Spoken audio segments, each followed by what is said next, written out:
ओम नमः शिवाय। मित्रों, कुंभ राशि आपका इस चैनल पर स्वागत है। कुंभ राशि कर्ज तो ऐसा मर्ज है जो ज़िंदगी में बहुत से लोगों को हो जाता है। आप ये ना समझें कि टाटास, बिरलास, अंबानी ये लोग कभी भी कर्जे में नहीं डूबे होंगे। इनफैक्ट ये लोग तो कर्ज लेकर ही अपना बिजनेस एक्सपेंड करते हैं, खुद का पैसा यूज़ नहीं करते। कर्ज से इनकम जनरेट करके कर्जा उतारते जाते हैं और अपनी वेल्थ क्रिएट करते जाते हैं। सिर्फ दिमाग और आइडिया ही उनका जो है एम्पायर खड़ा कर देता है। दिमाग उनका ऐसा होता है कि पैसा किसी और का होता है, प्रॉफिट उनका होता है। कमाल है ना, सारी माइंड गेम है। एक बार टाटास भी काफ़ी प्रॉब्लम में थे और उनके ऊपर भी कर्जा चढ़ गया था, जिन्हें उनके परिवार की एक लेडी ने अपने गहने अर्थात रानी हार बेचकर चुकाया था। कुंभ राशि इसमें बहुत बड़ी बात छुपी है। कुंभ राशि कोई भी कर्जा तब उतरता है जब इनकम बढ़ाई जाती है। बिना इनकम बढ़ाए कर्जा नहीं उतर सकता है। हमारी इनकम बढ़ाते कौन है? हमारी इनकम बढ़ाते हैं बृहस्पति। बृहस्पति बहुत बहुत बहुत बड़ा ग्रह है और उसकी धातु है सोना।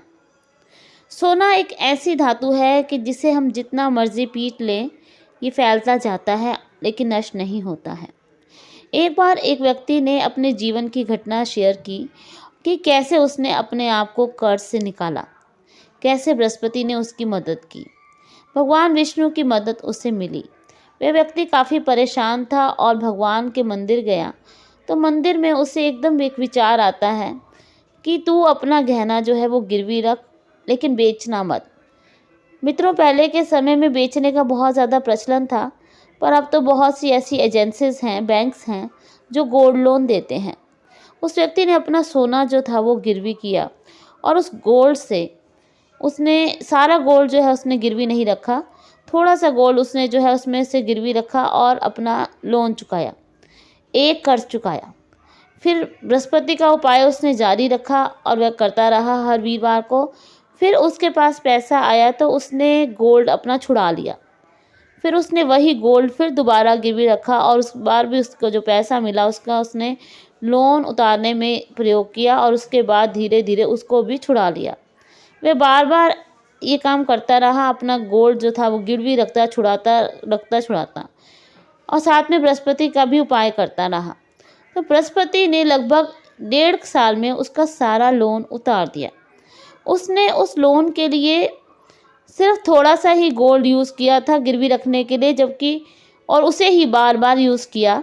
साथ में इनकम आती गई और उसका गोल्ड जो था वो उसने छुड़ा लिया। धीरे धीरे करके इंस्टॉलमेंट पर अपना उसने गोल्ड जो था वो छुड़ा लिया। तो उसने जो था उस व्यक्ति ने बताया कि उसने किसी सर्टिफाइड बैंक से लोन लिया था। आजकल तो बहुत सारी फाइनेंस कंपनीज़ हैं, पर इनकी प्रामाणिकता की जांच की जानी चाहिए, तभी ही कोई लोन लेना चाहिए। कुंभ राशि ये तो उस व्यक्ति की एग्जाम्पल है कि कैसे उसने भगवान विष्णु की कृपा से अपना लोन उतारा और आज उसकी इनकम भी भगवान की कृपा से अच्छी है और वो खुश है। तो इस बात से उसने ये सबक लिया कि अब वो क्या करेगा कि अब लाइफ में वो जब भी कोशिश करेगा कि जब भी उसके पास पैसे होंगे तो वो सोना खरीदेगा, क्योंकि उसने ही उसके गोल्ड ने ही उसको उस समय मदद की थी और उसको कठिन वक्त से बाहर निकाला था।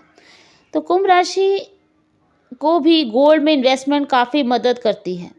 कारण ये है कि इनके भी द्वितीय भाव में और इनके 11वें भाव में बृहस्पति की राशि है, तो इनका जो धन है और इनकी इनकम है उसमें गोल्ड का बहुत बड़ा योगदान होता है।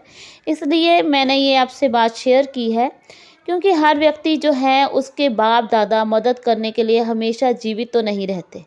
बृहस्पति आपके पिता हैं, बृहस्पति आपके दादा हैं, तो बुज़ुर्ग हैं, तो इसका मतलब ये नहीं है कि वो हर समय आपकी मदद के लिए मौजूद रहते हैं, लेकिन उनकी दी हुई चीज़ें जो बृहस्पति की धातु सोना है वो आपके कठिन समय पर उन्हीं का आशीर्वाद होती है और उनकी कृपा से आपको उसकी मुसीबत से निकालती है। बृहस्पति इस मेथड से भी आपको इस प्रॉब्लम से निकाल सकते हैं। तो ये तो मैंने उस व्यक्ति की जो है जीवन में जो हुआ था वो उसकी शेयर किया मैंने आपको। तो ऐसे बताते हैं कि किस तरह भगवान विष्णु की कृपा से, कैसे बृहस्पति की कृपा से और बृहस्पति का उपाय कर करके वो व्यक्ति जो था इस प्रॉब्लम से निकला था। और उसको ये भी सबक मिला है कि उसने जो है वो अब सोना जोड़ना है, क्योंकि बृहस्पति की कृपा सारी ज़िंदगी उस पर बनी रहे।